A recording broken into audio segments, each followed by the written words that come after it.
Sunday special chicken గోంగూర chicken curry చేయబోతున్నాను. ఎలా చేద్దామో చూసేద్దాం రండి. ఫస్ట్ అయితే ఒక చిన్నది గిన్నె పెట్టుకున్నాను అనమాట. మనం ఇప్పుడు దీంట్లో చికెన్ ఓన్లీ పచ్చిమిర్చి, టమాటో, గోంగూర, కొత్తిమీర మాత్రమే వేసి మనం ఉడికించి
వేయించుకోవాలి. అప్పుడే మనకు టేస్టీగా ఉంటుంది అన్నమాట.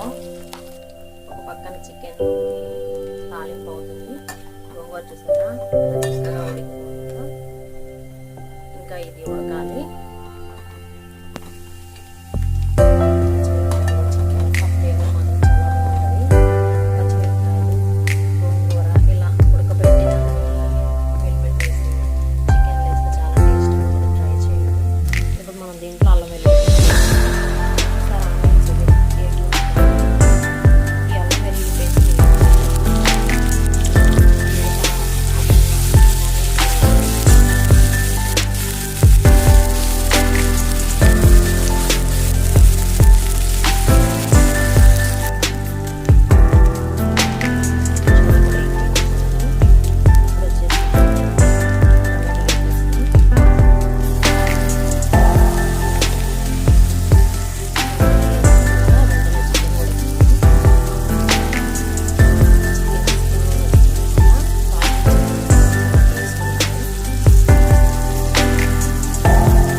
ఉప్పు కొంచెం ఎక్కువ వేసుకోండి, ఎందుకంటే గోంగూర సరిపోతుంది. చక్కగా ఉడుకుతుంది. మూత పెట్టేసుకొని ఒక 5 minutes తీయకుండా అలా వేసేద్దాం.